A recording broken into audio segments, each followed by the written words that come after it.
Hello everyone, मैं आपका दोस्त चंदन कुमार फिर से आ गया एक नया वीडियो लेकर। तो मैथ का एक चैप्टर है क्लास 9th का जिसका नाम है क्वाड्रिलेटरल।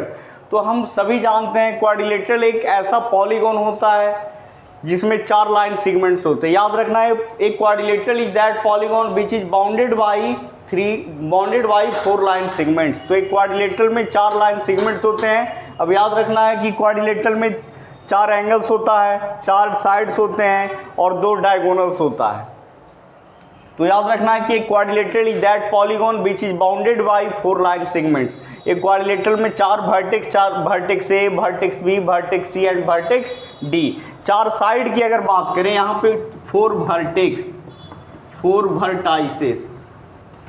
तो यहाँ पे क्या हो गया, vertex A, vertex B, vertex C and vertex D. मतलब जिस पॉइंट पे 2 लाइन सेगमेंट मीट करते हो, जैसे यहाँ पे ए डी, डी ए और यहाँ से बी ए, ये दोनों कहाँ मिल रहे हैं, ए पे मिल रहे हैं। तो ए को हम क्या बोलेंगे, वर्टेक्स बोलेंगे।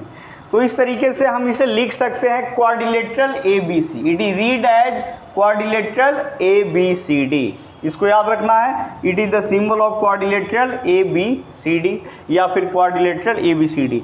याद रखना है कि एक क्वाड्रिलेटरल है 4 angles, 4 sides and 2 diagonals and 4 vertex. इस चीज़ को याद रखना है कि एक क्वाड्रिलेटरल की अगर हम बात करें तो 4 एंगल्स होते हैं, 4 साइड्स होते हैं, 2 डायगोनल्स होते हैं और 4 वर्टेक्स होते हैं। जैसे यहाँ पे हम 4 एंगल्स की अगर बात करें, 4 एंगल्स, तो यहाँ पे हम लिख सकते हैं angle A, angle B, angle C and angle D. या इसी को हम रिप्रेजेंट करते हैं एंगल 1 2 3 4। लिखने का तरीका, एंगल ए को हम एंगल 1 भी लिख सकते हैं, एंगल बी को एंगल 2 लिख सकते हैं, एंगल सी को एंगल 3 लिख सकते हैं, एंगल डी को एंगल 4 लिख सकते हैं। समझ में आ रही है कि नहीं आ रही है? अब यहाँ पे एंगल ए जो है उसको हम एंगल डी ए बी भी लिख सकते हैं, या फिर हम इसको एंगल बी ए डी भी लिख सकते हैं, सेम ही चीज़ है। एंगल 2 की अगर बात करें तो हम इसे लिख सकते हैं एंगल ए बी सी या फिर एंगल सी बी ए। चाहे ऐसे पढ़िए चाहे इधर से पढ़िए। उसके बाद एंगल 3 की अगर बात करें तो हम इसे लिख सकते हैं एंगल डी सी बी या लिख सकते हैं एंगल बी सी डी। समझ में आ रही है? एंगल 4 की अगर बात करें तो एंगल डी को हम लिख सकते हैं एंगल ए डी सी भी लिख सकते हैं या फिर एंगल सी डी ए भी लिखा जा सकता। समझ में आ रही है? तो यहाँ पे हम लोगों ने देखा 4 एंगल्स के बारे में। अगर 4 साइड्स की हम बात करें तो यहाँ पे 4 साइड्स, 4 साइड्स। तो अगर हम इधर चलते हैं, पहला साइड ए बी के बाद दूसरा क्या हो जाएगा, बी सी, फिर तीसरा साइड सी डी, उसके बाद चौथा साइड डी ए। हम रिवर्स में भी चल सकते हैं, हम बी ए भी लिख सकते हैं। अगर इधर से चलेंगे तब बी ए, फिर क्या हो जाएगा ए डी। किसी भी तरीके से 4 साइड आप लिख सकते हो। उसके बाद डी सी, उसके बाद क्या लिख सकते हैं, सी बी। कहीं से भी 4 साइड लिख सकते हैं, कहीं से भी चल सकते हो। जैसे हम यहाँ पे डी सी के बाद क्या हो जाएगा, सी बी के बाद हो जाएंगे बी ए के बाद क्या हो जाएगा, ए डी। मतलब ये जो 4 साइड से आप कहीं से भी स्टार्ट कर सकते हो। समझ में आ रही है ना? 4 एंगल देख लिया हमने, 4 साइड्स। अब ये आपने देखा 4 वर्टेक्स। तो ये जो डायगोनल्स होते हैं, 2 अपोजिट वर्टेक्स को मिलाने वाला लाइन सेगमेंट को हम डायगोनल कहते हैं। तो वर्टेक्स ए का अपोजिट वर्टेक्स क्या हो गया, सी हो गया। अब इन 2 अपोजिट वर्टाइसेस को मिलाने वाला जो लाइन सेगमेंट है उसी को हम क्या कहते हैं, डायगोनल कहते हैं। तो यहाँ पे वर्टेक्स ए और वर्टेक्स सी क्या है, अपोजिट, सॉरी यहाँ पे देखा जाए तो पॉइंट ए और पॉइंट सी क्या है, अपोजिट वर्टेक्स हैं। और इन अपोजिट वर्टेक्स को मिलाने वाला जो लाइन सेगमेंट है उसी को हम क्या कहेंगे, डायगोनल। तो यहाँ पे ए सी जो है, ए सी इज फर्स्ट डायगोनल,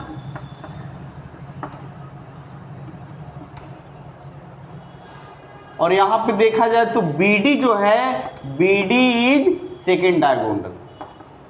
डायगोनल होते क्या है, तो डायगोनल एक लाइन सेगमेंट होता है जो अपोजिट, क्वाड्रिलेटरल के अपोजिट वर्टेक्स को क्या करता है, ज्वाइन करता है, जोड़ता है। तो वर्टेक्स ए और वर्टेक्स सी को ज्वाइन करने वाला लाइन सेगमेंट, यानी ए सी और बी डी, और इनके डायगोनल क्या कर रहे हैं, एक दूसरे को ओ पे क्या कर रहे हैं, इंटरसेक्ट कर रहे हैं। समझ में आ रही है ना। आगे और हम बात करेंगे एडजेसेंट साइड्स के बारे में, एडजेसेंट एंगल्स के बारे में, अपोजिट एंगल्स, उसके बाद adjacent angle, opposite side, adjacent sides, इन सारे टॉपिक के ऊपर आगे डिस्कस करेंगे। अब यहाँ पे हम देखने वाले हैं एडजेसेंट साइड्स के बारे में। एक क्वाड्रिलेटरल दिया हुआ है, अब इनके एडजेसेंट साइड्स को हमको देखना है। बात समझ में आ रही है। तो जब भी हम एडजेसेंट साइड्स की बात करेंगे तो हमें पेयर ऑफ साइड लेना है, पेयर ऑफ साइड्स। हमें जब भी साइड्स लेना है तो किस में लेना है, पेयर में लेना है। तो एडजेसेंट साइड्स होने के लिए हम दो वैसे साइड्स को सिलेक्ट करेंगे, वैसे दो साइड को लेंगे जिनमें वन पॉइंट क्या होगा, एक एंड पॉइंट कॉमन होगा, एक एंड पॉइंट क्या होगा, कॉमन होगा। जैसे में देखिए, तो अगर हम लेते हैं ए बी और लेते हैं ए डी, तो दोनों में पॉइंट ए कॉमन हो रहा है कि नहीं हो रहा। तो सबसे पहले यहाँ पे देखा जाए तो हम यहाँ पे लेते हैं ए बी और ए डी। हम इन दो साइड को क्या बोलेंगे, एडजेसेंट साइड्स बोलेंगे। याद रखना है कि दो साइड्स एडजेसेंट्स कब होंगे, जब उनमें एक एंड पॉइंट क्या होगा, कॉमन होगा। उसी तरीके से अब हम यहाँ पे ले रहे हैं, देखिए A B and B C, देखिएगा हम ले रहे हैं A B and B C. तो देखिए दोनों में बी एंड पॉइंट कॉमन हो रहा है कि नहीं हो रहा। देखिए ए बी, अब फिर यहाँ से देखिए बी सी, तो दोनों में एंड पॉइंट बी कॉमन हो रहा है कि नहीं हो रहा। अगर हम इसको अलग लिखना भी चाहें तो मान लो कि हम यहाँ पे ए बी लिख रहे हैं, उसके बाद यहाँ से क्या लिख रहे हैं, बी सी। तो ए बी और बी सी दोनों में एंड पॉइंट बी कॉमन हो रहा है कि नहीं हो रहा। तो जैसे ही हम एडजेसेंट साइड्स लेंगे तो हमें वैसे दो साइड्स को लेना है, हमें साइड्स के ऐसे पेयर को लेना है जिनमें कि एक एंड पॉइंट क्या हो, कॉमन हो, मतलब दोनों लाइन सेगमेंट में एक एंड पॉइंट कॉमन हो। जैसे हम यहाँ पे ले लेते हैं ए डी और ले लेते हैं क्या, डी सी, ए डी और डी सी। तो देखिए तो A D C C D, तो दोनों में पॉइंट डी कॉमन हो रहा है कि नहीं हो रहा है। बात समझ में आ रही है ना। उसके बाद हम ले लें अगर सी डी और ले लें सी बी, तो देखिए डी सी और सी बी दोनों में सी कॉमन हो रहा है कि नहीं हो रहा। जैसे यहाँ पे देखिए हम यहाँ से ले रहे हैं क्या, डी सी और क्या ले रहे हैं, सी बी। तो एडजेसेंट साइड होने का मतलब है कि दोनों साइड में एक एंड पॉइंट कॉमन होना चाहिए। इस चीज को याद रखिए, एक एंड पॉइंट क्या होना चाहिए, कॉमन। तो आपने देखा एडजेसेंट साइड्स की दो साइड्स एडजेसेंट कब होते हैं, जब दोनों साइड्स में एक एंड पॉइंट क्या हो, कॉमन हो। अपोजिट साइड्स में ऐसा कुछ भी नहीं होता है। इनमें भी हम क्या लेते हैं, साइड्स का पेयर ही लेते हैं, लेकिन प्रत्येक साइड्स में एक भी एंड पॉइंट कॉमन नहीं होता है। जैसे अपोजिट साइड्स के पेयर की अगर बात करें तो हम यहाँ पे ले रहे हैं ए बी और डी सी। देखिए ए बी डी सी दोनों में एंड पॉइंट अलग अलग है कि नहीं है। उसके बाद हम ले लेते हैं ए डी और बी सी, ए डी और बी सी। ए का एंड, देखिए ए डी का एंड पॉइंट ए है, डी है, फिर बी सी का एंड पॉइंट बी है और क्या है, सी है। मतलब कि हमें साइड्स के ऐसे पेयर लेना है जिनमें कि एक भी एंड पॉइंट कॉमन ना हो। बात समझ में आ रही है ना। जैसे यहाँ पे देखिए ए बी और डी सी एक भी एंड पॉइंट कॉमन हो रहा है, नहीं। ए डी और बी सी एक भी एंड पॉइंट कॉमन हो रहा है, नहीं हो रहा है। एडजेसेंट साइड में क्या होते हैं, दो साइड्स में एक एंड पॉइंट कॉमन होता है, बट अपोजिट साइड्स में एक भी एंड पॉइंट कॉमन नहीं होता, अलग अलग होता है। उसी तरीके से हम अब एडजेसेंट एंगल्स के बारे में बात करेंगे। तो इनमें भी हमें पेयर्स में लेना है, पेयर में लेना। एंगल क्या करना, पेयर में लेना। जैसे ही एडजेसेंट एंगल की बात की जाए या फिर कॉन्सिक्यूटिव एंगल की बात की जाए तो हमें दो एंगल लेना है। कितना एंगल लेना है, दो एंगल लेना है। तो जब हम दो एंगल लेंगे तो यहाँ पे देखिए एंगल ए और बी। अब बात यहाँ पे ये है कि दो एंगल एडजेसेंट कब होंगे, जब दो एंगल में एक आर्म कॉमन हो। ऐसे आपको पता होगा कि एक एंगल में क्या होते हैं, आर्म होते हैं। एंगल में क्या होते हैं, आर्म। जैसा कि अगर हम माने कि यहाँ पे हमने बनाया एंगल ए ओ बी, तो देखिए ओ ए और ओ बी ये दोनों क्या हैं, आर्म है। समझ में आ रही है ना। यहाँ पे ओ ए और ओ बी क्या है जी, आर्म है कि नहीं है। उसी तरीके से एडजेसेंट एंगल के लिए, इस क्वाड्रिलेटरल के एडजेसेंट एंगल की अगर बात करें तो यहाँ पे हमें दो एंगल लेना होगा और उन दो एंगल्स में एक आर्म क्या होंगे, कॉमन होंगे। जैसे कहीं यहाँ पे एंगल ए और हमने लिया एंगल बी। समझ में आ रही है। अब इधर से हम एडजेसेंट साइड को इरेज कर देते हैं। तो एडजेसेंट साइड्स के लिए हमें दो साइड लेना है जिनमें एक एंड पॉइंट कॉमन हो। अपोजिट साइड के लिए क्या करना है, दो साइड लेना है जिनमें एक भी एंड पॉइंट कॉमन नहीं हो। ठीक है, अब यहाँ पे कॉन्सिक्यूटिव एंगल्स या एडजेसेंट एंगल्स की अगर हम बात करें तो यहाँ पे एंगल ए और एंगल बी ये एडजेसेंट एंगल्स हैं।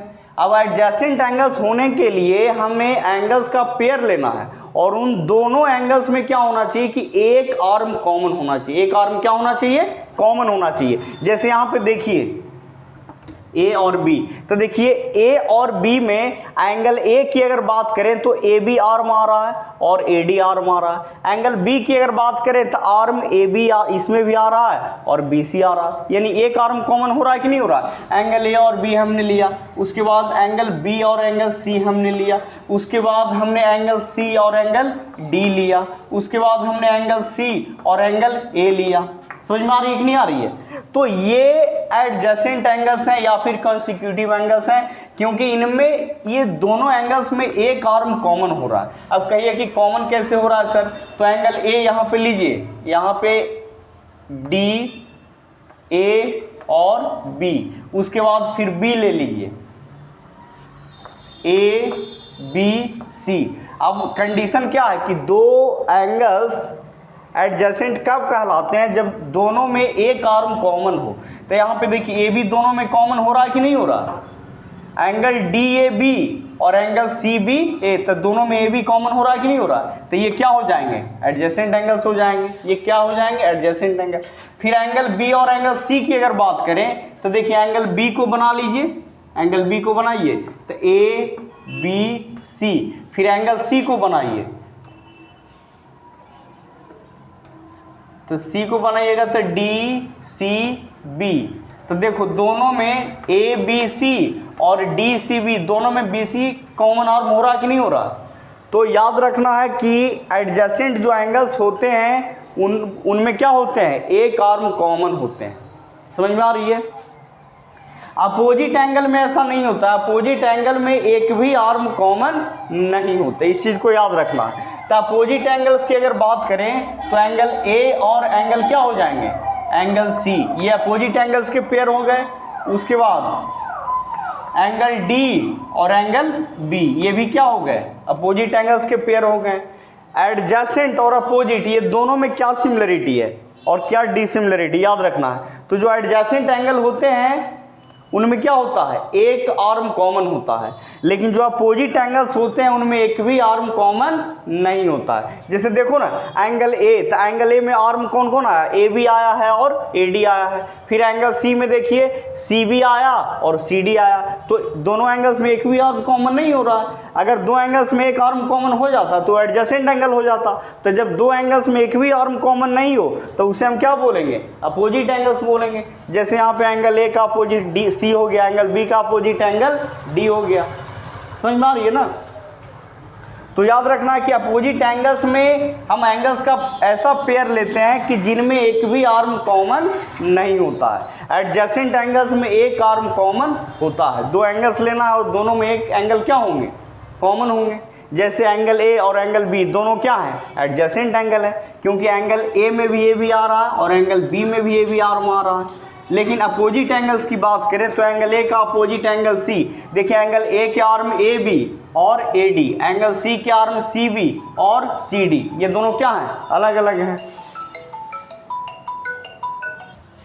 तो इस तरीके से हमने देखा कि जो एडजेसेंट एंगल्स होते हैं उनमें क्या होता है कि दो एंगल्स लेते हैं लेकिन दोनों एंगल में एक आर्म कॉमन होता है।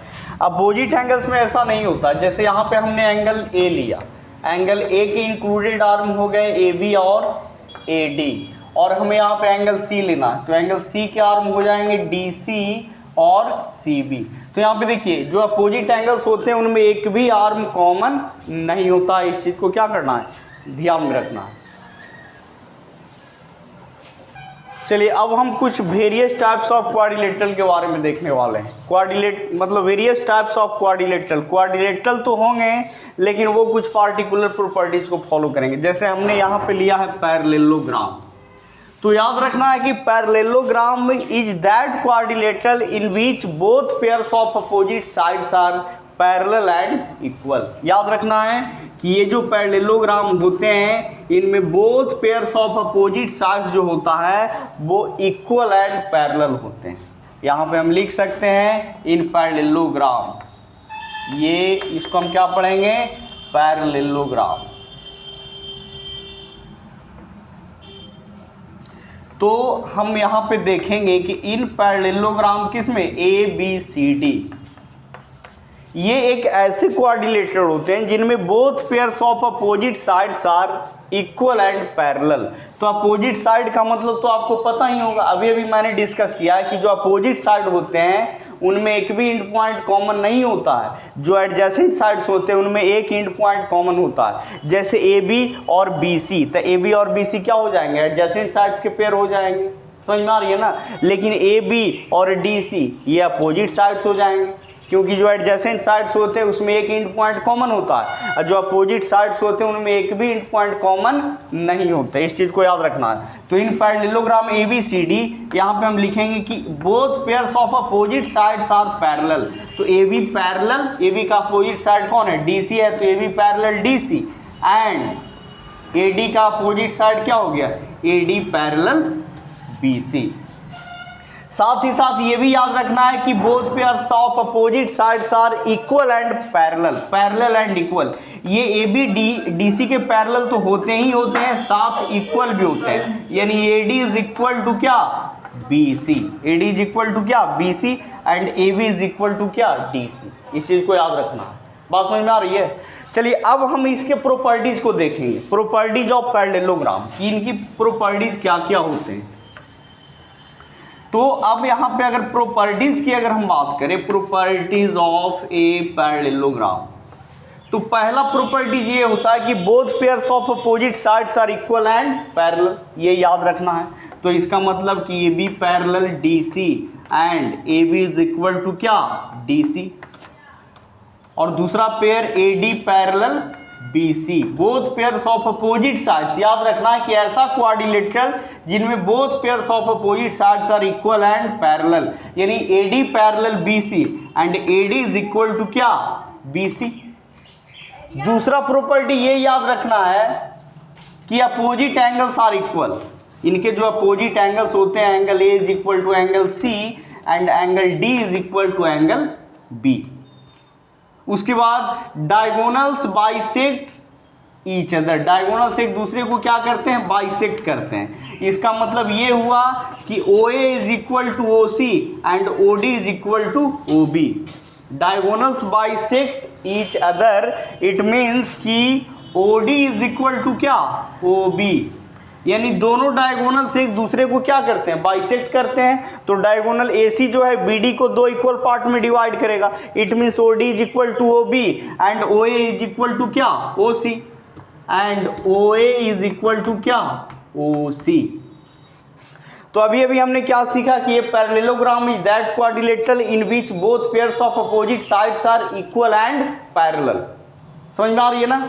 और इनके प्रॉपर्टीज की अगर हम बात करें तो पैरेललोग्राम के जो प्रॉपर्टीज होते हैं वो पहला प्रॉपर्टीज ये होता है कि both pairs of opposite sides are equal and parallel, it means A B parallel D C and A D parallel B C, A B is equal to D C and also A D is equal to B C, समझ में आ रही है। दूसरा property हमने देखा कि opposite angles are equal, angle A is equal to angle C, angle B is equal to angle D. Opposite angles की अगर बात करें तो दो एंगल्स अपोजिट कब होते हैं, जब उनमें एक भी आर्म कॉमन ना हो। अगर दो एंगल में एक आर्म कॉमन हो गया तब तो एडजेसेंट एंगल के पेयर हो जाएंगे, अभी अभी हमने बात किया उसके ऊपर।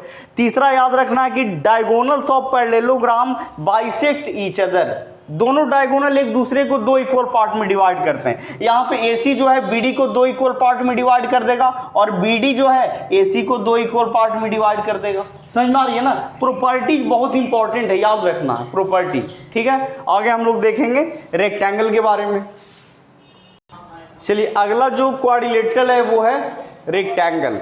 तो याद रखना है कि rectangle is that quadrilateral in which both pairs of opposite sides are equal, both pairs of opposite sides are equal, इस चीज को याद रखना है, equal and parallel and each angle is equal to 90 degree. ये रेक्टेंगल जो होते हैं ये ऐसे क्वाड्रिलेटरल होते हैं जिनमें both pairs of opposite sides are parallel and equal and each angle is equal to 90 degree. इस चीज को याद रखना है। तो अब यहाँ पे हम प्रॉपर्टीज की बात करें, मेन प्रॉपर्टीज होता है। अगर यहाँ पे हम प्रॉपर्टीज ऑफ रेक्टेंगल की बात करें तो रेक्टेंगल का डिफिनेशन याद रखना है कि rectangle is that quadrilateral in which both pairs of opposite sides are equal and parallel and each angle is equal to 90 degree. ये बोलना जरूरी है कि each angle equal to 90 degree. और यहाँ पे इनके डायगोनल की अगर बात करें तो इनके डायगोनल भी क्या करते हैं, एक दूसरे को बाइसेक्ट करते हैं। इस चीज को याद रखना है।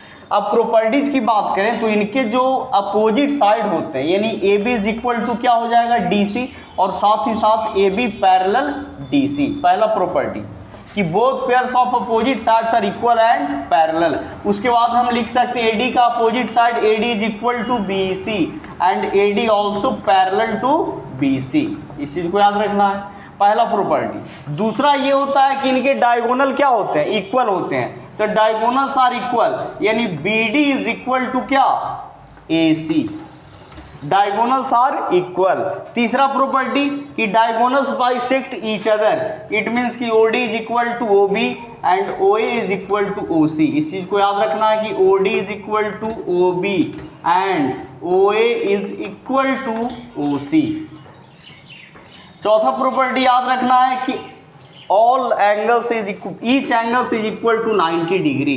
तो प्रत्येक angle, angle A is equal to angle B is equal to angle C is equal to angle D is equal to कितना, 90 डिग्री। हम जब तक क्वाड्रिलेटरल के प्रॉपर्टीज को ही याद नहीं करेंगे, याद नहीं रहेगा, हिसाब नहीं बन सकता। इसीलिए याद रखना है इनके प्रॉपर्टीज के बारे में। तो अभी अभी हमने सीखा रेक्टेंगल के प्रॉपर्टीज की both pairs of opposite sides are equal and parallel, diagonals are equal, diagonals bisect each other and each angle of quadrilateral, each angle of rectangle is equal to 90 degree. तो इन सारे property को हमें क्या करना है, याद रखना है।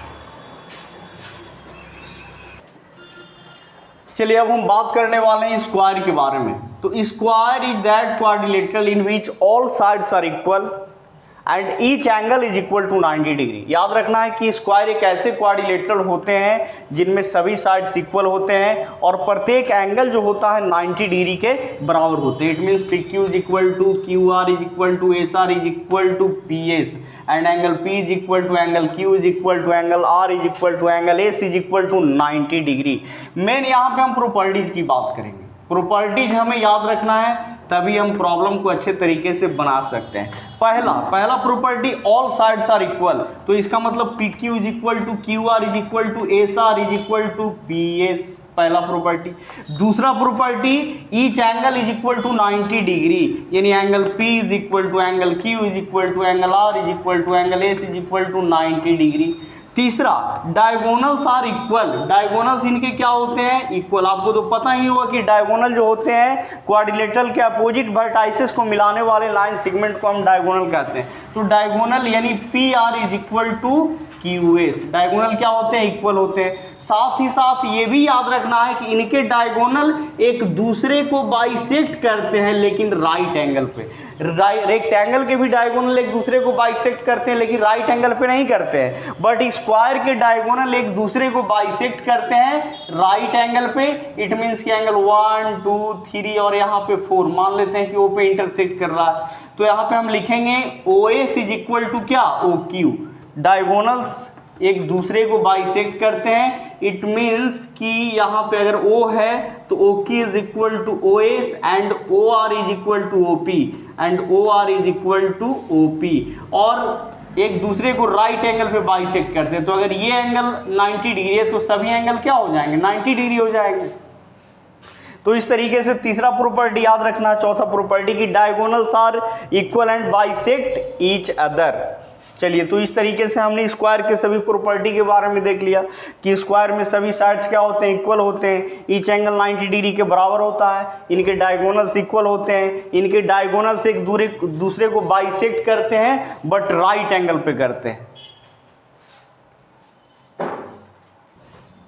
चलिए अब हम लोग बात करने वाले हैं रोम्बस के बारे में। तो रोम्बस भी एक क्वाड्रिलेटरल है लेकिन इनके कुछ पार्टिकुलर प्रॉपर्टीज होते हैं कि rhombus is that quadrilateral in which all sides are equal. But square में भी सभी साइड्स इक्वल होते हैं। अब समझिएगा कि ये रोम्बस जो होते हैं इनमें all sides are equal but diagonals bisects each other at right angle. Square के भी डायगोनल एक दूसरे को क्या करते हैं, राइट एंगल पे बाइसेक्ट करते हैं, लेकिन स्क्वायर में डायगोनल इक्वल होते हैं बट रोम्बस में डायगोनल इक्वल नहीं होते हैं। स्क्वायर के प्रत्येक एंगल 90 डिग्री के बराबर होता है बट रोम्बस के प्रत्येक एंगल 90 डिग्री के बराबर नहीं होते। अगर स्क्वायर और रोम्बस की बात की जाए तो उनमें कुछ सिमिलरिटी भी है, कुछ डिसिमिलरिटी भी है। सिमिलरिटी की बात की जाए तो स्क्वायर के भी चारों साइड्स इक्वल होते हैं और रोम्बस के भी चारों साइड इक्वल होते हैं। स्क्वायर के डायगोनल एक दूसरे को बाइसेक्ट करते हैं, नॉट राइट एंगल पे, सॉरी स्क्वायर के डायगोनल एक दूसरे को राइट एंगल पे बाइसेक्ट करते हैं, लेकिन रोम्बस के डायगोनल एक दूसरे को भी क्या करते हैं, राइट एंगल पे ही बाइसेक्ट करते हैं। लेकिन ये जो स्क्वायर होते हैं उनके डायगोनल लेंथ में इक्वल होता है बट रोम्बस के डायगोनल लेंथ में इक्वल नहीं होते हैं। इस चीज को याद रखना है, ठीक है ना। स्क्वायर के प्रत्येक एंगल जो होते हैं वो 90 डिग्री के बराबर होते हैं बट रोम्बस के प्रत्येक एंगल 90 डिग्री के बराबर नहीं होते। अब मेनली हम यहाँ प्रॉपर्टीज की बात करें, अगर इसकी डिफिनीशन की अगर हम बात करें तो बोल देना है कि rhombus is that quadrilateral in which all sides are equal and all sides are equal but each angle is not equal. प्रत्येक एंगल इक्वल नहीं होते हैं, प्रत्येक एंगल इक्वल नहीं होता but diagonals bisects each other at right angle, ठीक है। अब यहाँ पे प्रॉपर्टीज की बात करें तो पहला प्रॉपर्टीज की all sides are equal, A B is equal to B C is equal to D C is equal to क्या, ए डी। दूसरा कि इनके डायगोनल एक दूसरे को बाइसेक्ट करते हैं, तो इसका मतलब ओ ए बराबर ओ सी एंड ओ बी बराबर क्या, ओ डी। दूसरा डायगोनल बाइसेक्ट करता है कितना डिग्री पे, राइट एंगल पे। यानी अगर एंगल 1 2 3 4 इस तरीके से हम कहेंगे कि राइट एंगल पे डायगोनल बाइसेक्ट करते हैं तो angle 1 is equal to angle 3 is equal to angle 4 is equal to कितना, 90 डिग्री। कैसे, क्योंकि अगर ये 90 डिग्री है तो लीनियर पेयर ऑफ एंगल से भी 90 हो जाएगा और उसके बाद ये भी अपोजिट है, वर्टिकली अपोजिट से भी 90 डिग्री हो जाएगा, फिर वर्टिकली अपोजिट से भी 90 हो जाएंगे। जैसे मान के चलिए कि ये अगर 90 है तो वर्टिकली अपोजिट से linear pair of angle C भी 90, वर्टिकली अपोजिट सी भी 90, उसके बाद वर्टिकली अपोजिट सी भी 90 हो जाएगा। तो इस तरीके से हमने क्या देखा कि रोम्बस के जो प्रॉपर्टीज होते हैं क्या क्या होते हैं, all sides are equal, diagonals bisects each other at right angle. समझ में आ रही है ना, इनके प्रॉपर्टीज को याद रखना बहुत जरूरी है। यहाँ पे बात करने वाले हैं ट्रेपीजियम के बारे में, तो याद रखना है कि trapezium is that quadrilateral in which only one pair of opposite sides are parallel. इस चीज को याद रखना है कि only one pair of opposite sides are parallel, एक ऐसा क्वाड्रिलेटरल जिसमें कि ओनली एक पेयर जो हो उस क्वाड्रिलेटरल का क्या हो, पैरेलल हो। तो ये जो क्वाड्रिलेटरल लिए गए हैं इसमें ए बी पैरेलल क्या है, DC, only A B parallel DC, और ये जो दिख रहे हैं ये नॉन पैरेलल साइड है। समझ में आ रही है। एक खुद तो ट्रेपीजियम का डिफिनेशन हमने क्या देखा कि trapezium is that quadrilateral in which only one pair of opposite sides are parallel not equal, only parallel. और इसमें ए बी और डीसी क्या है, पैरेलल साइड है, ए डी और बी सी क्या है, नॉन पैरेलल साइड है। एक होता है आइसोसेलेस ट्रेपीजियम, आइसोसेलेस ट्रेपीजियम, तो इसमें कुछ नहीं, आइसोसेलेस जो ट्रेपीजियम होते हैं वो तो ट्रेपीजियम होगा ही, लेकिन इसमें जो नॉन पैरेलल साइड होते हैं वो इक्वल होते हैं। तो वैसा ट्रेपीजियम जिनके नॉन पैरेलल साइड लेंथ में इक्वल हो, अगर देखा जाए तो ए बी सी डी क्या है, ट्रेपीजियम है। मान लेते हैं कि A B parallel D C, तो ये ट्रेपीजियम हो गए। और इनमें जो non parallel side A D और क्या बी सी, ये दोनों क्या है, नॉन पैरेलल साइड हैं। और अगर ये लेंथ में इक्वल हो गए तो इसको हम कहते हैं आइसोसेलेस ट्रेपीजियम। तो ट्रेपीजियम की बस एक प्रॉपर्टी होती है कि only one pair of opposite sides are parallel. इस चीज को याद रखना, उसे हम क्या कहेंगे, ट्रेपीजियम कहेंगे। नेक्स्ट हम काइट के बारे में बात करने वाले हैं। तो देखिए काइट जो होता है,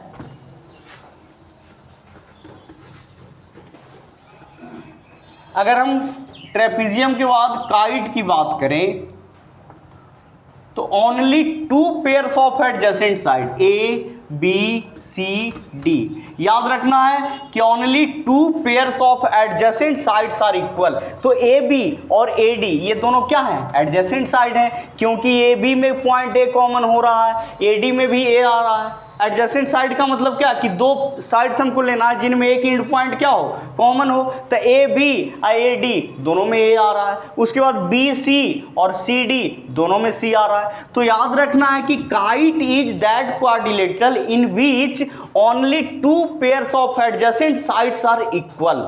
समझ में आ रही है ना, एक बार फिर से, a kite is that quadrilateral in which only 2 pairs of adjacent sides are equal. पहला पेयर ए बी और ए डी, दूसरा पेयर बी सी और सी डी। समझ में आ रही है कि नहीं आ रही है। और इसमें एक प्रॉपर्टी ये याद रखना कि इनके 2 डायगोनल को हम ले लेते हैं। डायगोनल तो आपको पता ही होगा कि अपोजिट वर्टाइसेस को मिलाने वाला लाइन सेगमेंट। याद रखना कि जो बड़ा वाला डायगोनल होता है वो छोटा वाला डायगोनल को 2 इक्वल पार्ट में डिवाइड करता है, और इनके डायगोनल एक दूसरे को राइट एंगल पे क्या करते हैं, इंटरसेक्ट करते हैं, बाइसेक्ट नहीं करते हैं। एक चीज याद रखना है कि बड़ा वाला जो डायगोनल होगा, ये देखिए ये बड़ा डायगोनल है, ये क्या करेंगे, ये छोटा डायगोनल को 2 इक्वल पार्ट में डिवाइड करेगा, लेकिन ये छोटा वाला डायगोनल जो है बड़ा वाला डायगोनल को 2 इक्वल पार्ट में डिवाइड नहीं कर पाते। इस चीज को याद रखना है कि जो क्वाड्रिलेटरल काइट एक ऐसा क्वाड्रिलेटरल है in which only 2 pairs of adjacent sides are equal, and जो लार्जर डायगोनल होते हैं वो स्मॉलर डायगोनल को क्या करते हैं, बाइसेक्ट करते हैं। बट जो छोटा वाला डायगोनल होता है वो बड़ा वाला डायगोनल को बाइसेक्ट नहीं कर पाता। हाँ, ये है कि इनके डायगोनल एक दूसरे को राइट एंगल पे इंटरसेक्ट करते हैं, नॉट बाइसेक्ट करते हैं। बाइसेक्ट की अगर बात की जाए तो जो बड़ा वाला डायगोनल होता है वो छोटे वाले डायगोनल को क्या करते हैं, बाइसेक्ट करते हैं। इस चीज को याद रखना है। चलिए यहाँ पे कुछ इंपॉर्टेंट पॉइंट को हम देखने वाले हैं। हमने अभी इसके पहले रेक्टेंगल, स्क्वायर, रोम्बस जितने भी क्वाड्रिलेटरल है उनके प्रॉपर्टीज के बारे में बात किया है। अब यहाँ पे ध्यान देना है कि कह रहा कि रेक्टेंगल, स्क्वायर और रोम्बस ये सभी के सभी क्या होते हैं, पैरेललोग्राम होते हैं। क्योंकि जो पैरेललोग्राम का कंडीशन है कि both pairs of opposite sides are parallel. Parallelogram का कंडीशन ये होता है कि ऐसा क्वाड्रिलेटरल जिनमें both pairs of opposite sides क्या होना चाहिए, पैरेलल होना चाहिए। तो याद कीजिए, क्या हम रेक्टेंगल को पैरेललोग्राम बोलेंगे, तो एकदम बोलेंगे, क्योंकि एक रेक्टेंगल आप बनाते हो तो इसका प्रत्येक एंगल क्या होता है, 90 डिग्री के बराबर होता है। तो यहाँ पे जरा गौर कीजिए कि हमने यहाँ पे ए बी सी डी क्या लिया, रेक्टेंगल। देखिए ये दोनों का सम 90 डिग्री, तो इसका मतलब कि द सम ऑफ को इंटीरियर 90 हो रहा है, तो इसका मतलब ये क्या हो जाएंगे, पैरेलल हो जाएंगे। तो देखिए ये भी पैरेलल बी सी, यहाँ भी ये 90 दोनों का सम इंटीरियर, द सम ऑफ को इंटीरियर क्या हो रहा है, 180 के बराबर हो रहे हैं, तो ये दोनों क्या हो जाएंगे, पैरेलल हो जाएंगे। तो इस तरीके से हम रेक्टेंगल को क्या कहेंगे, पैरेललोग्राम, क्योंकि रेक्टेंगल जो है पैरेललोग्राम की प्रॉपर्टी को फॉलो कर रहा है। उसके बाद स्क्वायर की बात करें तो स्क्वायर में देखिएगा, स्क्वायर के भी both pairs of opposite sides are parallel होते हैं, क्योंकि स्क्वायर का प्रत्येक एंगल क्या होता है, 90 डिग्री के बराबर होते हैं। तो इसका मतलब both pairs of opposite sides इसमें भी क्या होंगे, पैरेलल होंगे। तो यानी ये जो स्क्वायर है वो पैरेललोग्राम की प्रॉपर्टी को फॉलो कर रहे हैं, जिसकी वजह से हम स्क्वायर को क्या बोलेंगे, पैरेललोग्राम बोलेंगे। अगर हम रोम्बस की बात करें तो रोम्बस जो है वो भी पैरेललोग्राम की प्रॉपर्टी को फॉलो करता है, इसीलिए हम रोम्बस को भी क्या बोलेंगे, पैरेललोग्राम बोलेंगे। क्योंकि जो रोम्बस भी जो होते हैं वो रोम्बस के भी both pairs of opposite sides क्या होते हैं, पैरेलल होते हैं। रोम्बस जो होते हैं, रोम्बस के चारों साइड इक्वल तो होता ही होता है, लेकिन both pairs of opposite sides की अगर बात करें तो वो क्या होता है, पैरेलल। और पैरेललोग्राम होने के लिए आपको पता होगा, पैरेललोग्राम होने के लिए 3 कंडीशन। पहला कंडीशन कि both pairs of opposite sides are parallel. दूसरा कंडीशन कि कोई भी क्वाड्रिलेटरल पैरेललोग्राम कब होगा, जब उनके डायगोनल एक दूसरे को बाइसेक्ट करेंगे। समझ में आ रही है। तीसरा कंडीशन कि both pairs of opposite angles are equal. अब यहाँ पे देखिए, a parallelogram is a trapezium. इस चीज को याद रखना कि हम पैरेललोग्राम को ट्रेपीजियम बोलेंगे, लेकिन ट्रेपीजियम को पैरेललोग्राम नहीं बोलेंगे, क्योंकि पैरेललोग्राम होने के लिए both pairs of opposite sides parallel होना चाहिए, जबकि ट्रेपीजियम को हम पैरेललोग्राम नहीं बोलेंगे, लेकिन पैरेललोग्राम को हम ट्रेपीजियम बोलेंगे।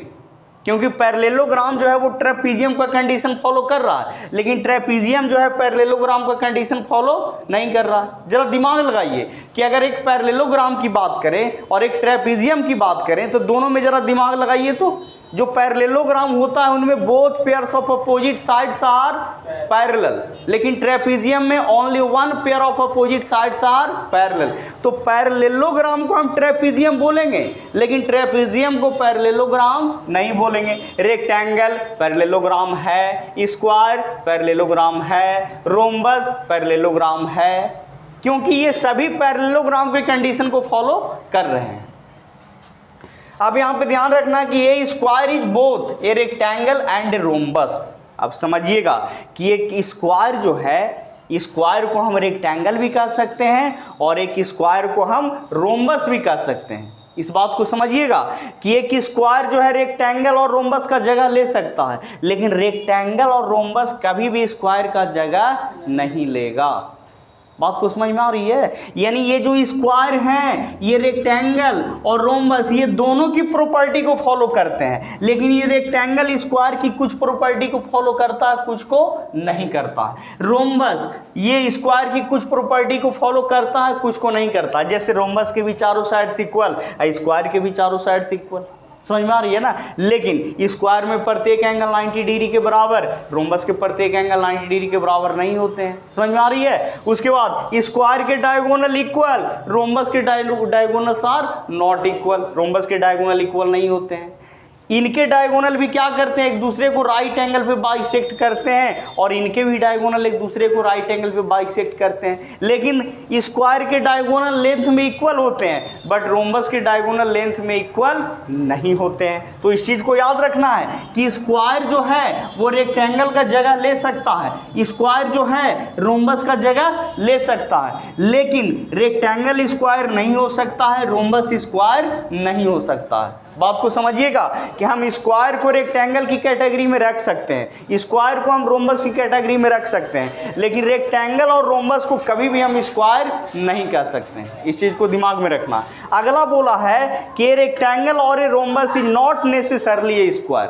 कोई ज़रूरी नहीं है कि एक रेक्टेंगल और रोम्बस जो होगा वो एक स्क्वायर ही होगा। इस बात को समझिएगा कि कोई ज़रूरी नहीं है कि रेक्टेंगल और रोम्बस ये क्या होंगे, स्क्वायर होंगे, लेकिन ये एकदम कन्फर्म है कि एक स्क्वायर जो होगा वो रेक्टेंगल भी हो सकता है और रोम्बस भी हो सकता है। मतलब साफ इन सिंपल लैंग्वेज कि स्क्वायर जो है रेक्टेंगल और रोम्बस का जगह ले सकता है, लेकिन कोई ज़रूरी नहीं है कि रेक्टेंगल और रोम्बस जो है वो स्क्वायर के जगह को लेंगे। बात समझ में आ रही है? चलिए यहाँ पे हम एक थ्योरम के बारे में बात करने वाले हैं कि एक क्वाड्रिलेटरल के जितने भी एंगल्स होते हैं, जितने भी इंटीरियर एंगल होते हैं, उनका सम जो होता है वो 360 के बराबर होता है। तो यहाँ पे एक क्वाड्रिलेटरल दिया गया है ABCD, तो हमें प्रूव करना है कि इनके सभी एंगल्स का सम जो होगा 360 डिग्री के बराबर होंगे। हमने यहाँ पे कंस्ट्रक्शन किया है कि हमने BD को ज्वाइन कर दिया। इस तरीके से ये जो क्वाड्रिलेटरल है वो दो ट्रायंगल में क्या हो गए, डिवाइड हो गए। अब यहाँ पे हम इसको प्रूव कर रहे हैं। तो प्रूफ की बात करें तो in triangle ABD, in triangle ABD में angle 5 plus angle 1 plus angle 2 is equal to 180 degree. किस बेसिस पे? तो लिखेंगे angle sum property of triangle ABD। उसके बाद इन ट्रायंगल BCD में देखेंगे एंगल 3 प्लस एंगल 6 प्लस ये हो गया angle 3 plus angle 6 plus angle 4 बराबर कितना, 180। ये भी हो गया angle sum property of triangle. अब हम क्या करेंगे, इन दोनों को जोड़ेंगे। इन दोनों को क्या करेंगे, जोड़ेंगे। तो इन दोनों को जोड़िए तो देखिए एंगल 5, अगर इन दोनों को हम जोड़ेंगे तो हमें क्या मिल जाएगा, एंगल 5 सेपरेट मिल जाएगा, एंगल 5। उसके बाद 1 प्लस 3, ये दोनों को एक साथ रख देते हैं, एंगल 1 प्लस एंगल 3। उसके बाद एंगल 2 की बात करें, 2 और 4 को एक साथ रख देते हैं, तो प्लस एंगल 2 और प्लस एंगल 4, और उसके बाद एंगल 6 कितना हो जाएगा, इधर 180 कितना, 360 डिग्री। अब यहाँ पे एंगल 5 को क्या लिख सकते हैं, एंगल A लिख सकते हैं। 1 प्लस 3 को क्या लिख सकते हैं जी, एंगल बी लिख सकते हैं। एंगल 2 + 4 को क्या लिख सकते हैं, इसको डी लिख सकते हैं, एंगल डी। एंगल 6 को क्या लिख सकते हैं, एंगल सी। अब इसको पहले हमने लिख दिया, एंगल 2 + 4 एंगल डी को हम क्या लिख रहे हैं बाद में, इस तरीके से क्या हो गया 360। तो अभी अभी हमने प्रूव किया कि एक क्वाड्रिलेटरल में सभी एंगल का जो सम होता है वो 360 डिग्री के बराबर होते हैं। यही एक थ्योरम था, बाकी जितने भी जितने भी प्रॉब्लम है इसी के बेसिस पे हम बनाएंगे। बस एक थ्योरम का यूज करना है कि क्वाड्रिलेटरल में जितने भी एंगल्स होते हैं यानी चारों इंटीरियर एंगल का जो सम होता है वो 360 डिग्री के बराबर होते हैं। ये अभी हमने प्रूव किया। चलिए मिलते हैं फिर प्रॉब्लम वीडियो पार्ट 1 में। Thank you very much.